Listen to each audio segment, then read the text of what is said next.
Have you ever wondered if the Bible contradicts itself when it comes to the biggest moments in Jesus' story? Like this one. How could Peter learn that Jesus was the Messiah from his brother Andrew in one gospel, but then Jesus says in another gospel that this truth was revealed to him directly by God the Father? Does that mean one account is wrong? Or are we watching something deeper unfold? And maybe, even more importantly, how does anyone move from hearing about Jesus to truly knowing who he is? Hey there, Truth Seekers. Lance Smith here. Welcome to episode 222 of the Bible Difficulties and Answers podcast. Today in our Tuesday Contradictions series, we're asking a simple but important question from the Skeptic's Annotated Bible. How did Peter find out that Jesus was the Messiah? There are two passages here that form the basis of this alleged tension. Our first is the focus verses today, Matthew 16:16-17 from the New Living Translation. Simon Peter answered, "You are the Messiah, the Son of the living God." Jesus replied, "You are blessed, Simon, son of John, because my Father in heaven has revealed this to you. You did not learn this from any human being." Okay, that sounds pretty definitive. Not from people, from the Father. But then we turn to John 1, verses 40 to 41, and we read this. Andrew went to find his brother Simon and told him, "We have found the Messiah." Okay, Andrew tells him. So which is it, Andrew or the Father? Now, the missing piece here is the timeline, and that's the key. These passages describe two different moments in Peter's journey. In John 1, Andrew introduces Peter to Jesus. Andrew is excited. He believes something extraordinary is happening. And he says, "We have found the Messiah." This introduces Peter to Jesus and plants the initial idea. And think about how this works in everyday life. Most of us first encounter Jesus through another person's excitement, a parent, a friend, a preacher, or humbly, maybe even a podcast. That's Andrew running down the shoreline saying, "We have found the Messiah." It's real, it's important, it's how the gospel spreads. But it's still secondhand at that point. And if you've been a Christian for any length of time, you already know this. There comes a moment when borrowed conviction is no longer enough. We have to move from the introduction to revelation. By the time we reach Matthew 16 at Caesarea Philippi, Peter has followed Jesus for months, witnessed miracles, heard teaching, walked on water briefly, and yes, sank, but at least he got out of the boat. And let's just pause and give Peter some credit. Yes, he sank, but he also got out of the boat. The other 11 were still holding a fishing committee meeting, I guess. So when Peter speaks in Matthew 16, this is coming from the guy who has already experienced what it means to trust Jesus in ways the others hadn't yet. Now, listen again to his confession. "You are the Messiah, the Son of the living God." This is fuller, deeper. And Jesus responds, "Flesh and blood has not revealed this to you, but my Father in heaven." Not contradiction, progression. The two passages show the progression of Peter's faith from initial hearing to God-given conviction. And that progression matters because the disciples themselves didn't start with a fully developed understanding of who Jesus was. Across the Gospels, they move from rabbi to prophet to the Holy One of God to Messiah to the Son of the living God. That's not confusion. That's revelation unfolding in real time, which, by the way, is exactly what you would expect if these were authentic historical accounts and not a later theological script. Let's take a look at a couple of analogies to help us understand. Hearing versus knowing. It's like someone telling you, You got to try this restaurant. You hear about it. You see the reviews. You believe it exists.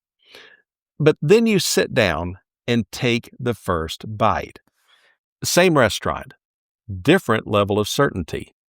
John 1 is the restaurant recommendation. Matthew 16 is the restaurant taste. Let me bring this another real-world example for a second here. If you're working in a vineyard, you can hand someone a spec sheet about wine all day long. The sugar levels, the soil composition, the harvest date, the aging process. They can repeat everything the label says. But the moment they taste it, everything changes. The description was true. The experience is transformative. That's the difference between John 1 and Matthew 16. And that's the difference between knowing about Christ and confessing Christ. So let's take a look at some of our research experts and their commentaries. David Gusick, in his Enduring Word commentary on Matthew 16, puts it clearly. Peter's insight was not from human conjecture, but from supernatural revelation by the Father. He notes the progression.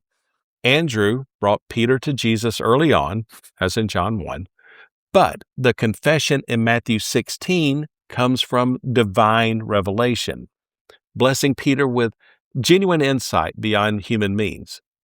No contradiction, the Gospels complement each other on Peter's growing faith. Another one of our constant sources is Veritas Domain, and they make the same distinction.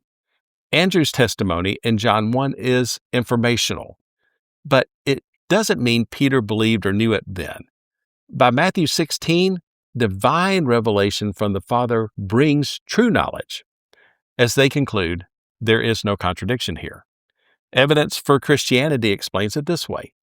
Peter heard Andrew's opinion that Jesus was the Messiah early, but later received a greater revelation from God himself, that Jesus is the Messiah and the Son of the living God. As they write, it does not contradict that Peter heard Andrew's opinion, but later to have it revealed to him by God? Surely the second revelation is greater than the first. GotQuestions.org on flesh and blood in Matthew 16:17 talks about it means human sourcing or reasoning. Peter's confession wasn't from public opinions, human nature, or even prior testimonies like Andrew's. True understanding requires God's revelation to enlighten the heart, just as spiritual truths are discerned by the Spirit. That's 1 Corinthians 2:14.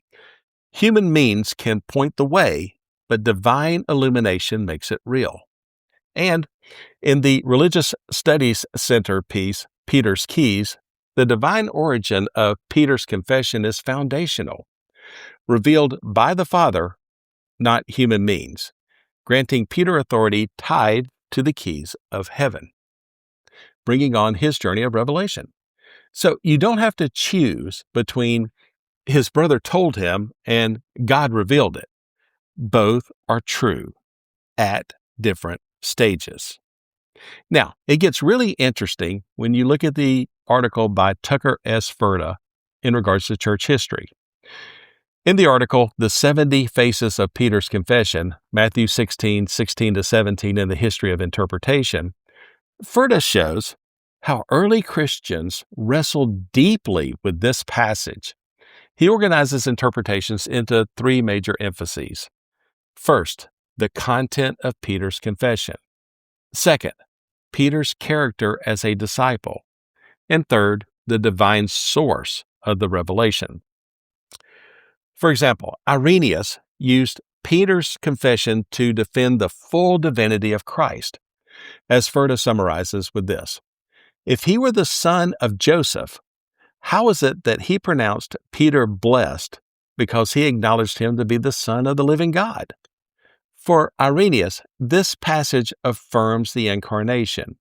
Jesus as fully divine and fully human.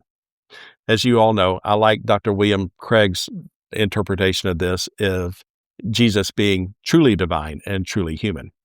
Continuing back on with the article. Then Origen in the 3rd century noticed that Mark records a shorter confession, "You are the Christ," while Matthew includes the Son of the living God.